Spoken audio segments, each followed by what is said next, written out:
जय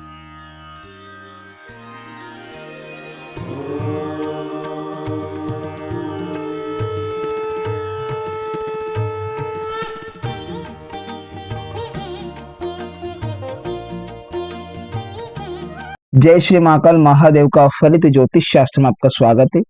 आज के टॉपिक में हम चर्चा करेंगे लाल किताब के अनुसार संशोधित कुंडली में किस्मत के ग्रह को कैसे ढूंढे। इसी से रिलेटेड आज का टॉपिक है। तो टॉपिक पर चर्चा करने से पहले मैं आपको बता देना चाहता हूँ कि यदि आप मेरे चैनल पर नए दर्शक हो ना तो कृपया चैनल को सब्सक्राइब कर लीजिएगा, साथ में घंटे के बटन को दबा दीजिएगा ताकि मैं जो भी नया वीडियो अपलोड करूं उसका नोटिफिकेशन सबसे पहले आपके पास पहुंच जाए।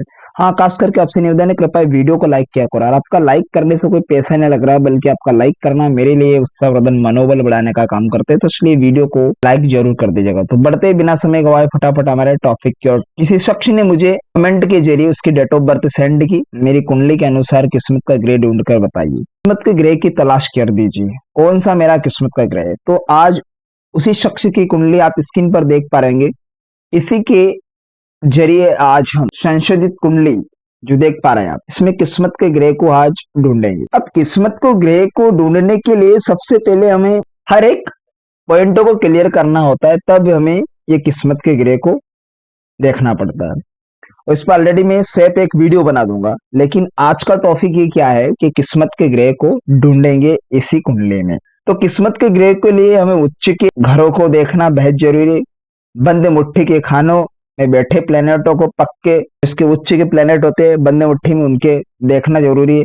और राशि अधिपति फिर उनको लेंगे, वो नहीं है तो खाना नंबर 9 में बैठे ग्रह को, अगर खाना नंबर 9 खाली हो तो खाना नंबर 11 के लेंगे।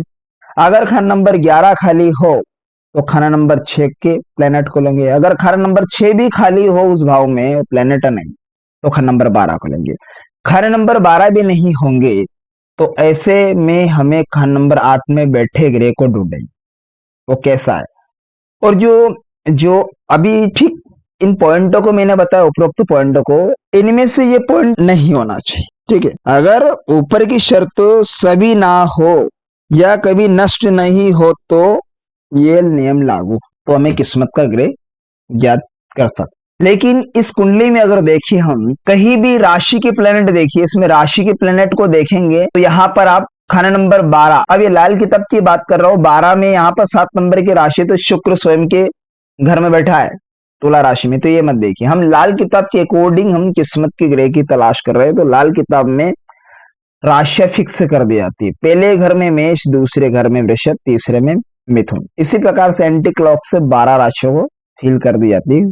तो हम यहाँ पर देखेंगे कि राशि प्लेनेट स्वयं के घर में बैठे, स्वयं की राशि में बैठे, तो इस कुंडली में देखें आप, तो दूसरे घर में मंगल बृहस्पति बैठे, ये भी नहीं है। चौथे घर में भी नहीं, छठे घर में भी नहीं, 9th भाव में भी नहीं बैठे। अब यह 4 नंबर स्वयं की राशि में चंद्र बैठे, तो हम वैदिक के हिसाब से राशि है, वैदिक कुंडली है। लेकिन लाल किताब संशोधित कुंडली के अकॉर्डिंग मैंने इन प्लेनेटों को बैठा रखा है कि ये लग्न है उस जातक की कुंडली का, इससे छेड़छाड़ नहीं करना। मुझे ऑलरेडी पता है कि पहले घर में मेष राशि, दूसरे घर में वृषभ, ठीक है, तो इसे मैं मेष लग्न की कुंडली मानकर चल रहा हूं। अब लाभ भाव में देखे तो सूर्य बुध बैठे, बुध भी स्वयं की राशि, शुक्र भी स्वयं की राशि, शनि केतु साथ में, टिकट देख रहे। अब इसमें किस्मत के ग्रह की अगर बात करें ना हम, तो कौन सा होगा। तो पहले तो इन शर्तों को हमने देखा कि स्वयं की राशि में प्लेनेट नहीं है। अब उच्च के प्लेनेट की बात करें तो उच्च के प्लेनेट कोई बैठे नहीं, कोई नहीं बैठे। राहु ठीक यहाँ पर उच्च के प्लेनेट होकर बैठे, लेकिन इससे ज्यादा बलशाली और कौन सा प्लेनेट, ये तो रोग के घर में, बीमारी के तृक भाव, इससे ज्यादा और बलवान प्लेनेट देखेंगे। तो अब कुंडली में हम क्या देखेंगे, थर्ड स्टेप में, सेकंड स्टेप में, कि यहाँ पर केंद्र के घर में देखें, केंद्र के घर में कोई प्लेनेट मौजूद नहीं, इसे छोड़ दे। अब इससे प्लेनेट की कंडीशन और नेक्स्ट स्टेप की ओर चलते हैं। अब नेक्स्ट स्टेप क्या है, इसमें देखे तो इससे बलवान, राहु से भी अधिक तेज बलवान। अब यहां पर देखें दूसरे घर में भी मंगल बृहस्पति और तीसरा घर भी यहां पर खाली, तो अब 9वें घर को लेंगे, 9वें घर में बैठे प्लेनेट, तो इससे भी बलवान प्लेनेट देखेंगे। तो यहां पर भी देखेंगे तो 11वां घर देखते हैं, तो यहां पर सूर्य बैठे और बुध यहाँ पर नेगेटिव रिजल्ट देता, 11वें घर का बुध लाल किताब के, तो ये भी बलवान नहीं, सूर्य बलवान है इससे भी ज्यादा। अब नौवा घर खाली तो 11वां घर ले। अब नौवे घर से ज्यादा बलवान कौन सा है? 11वें घर में बैठे सूर्य। तीनों ग्रहों में से जो बलवान है, राहु से, क्योंकि राहु या चक हो जाए, राहु क्योंकि त्रिक भाव में, छठे घर में, रोग के घर में, इससे ज्यादा प्लेनेट देखें नौवे घर के प्लेनेट से भी ज्यादा अधिक देखेंगे तो 11वें घर में बैठा प्लेनेट। इससे सभी इन दोनों प्लेनेट से बलवान है। लाभ के घर में सूर्य बैठा है। अब यहाँ पर जो किस्मत का ग्रह निकल के आ रहा है वो सूर्य देवता है इस जातक की कुंडली में।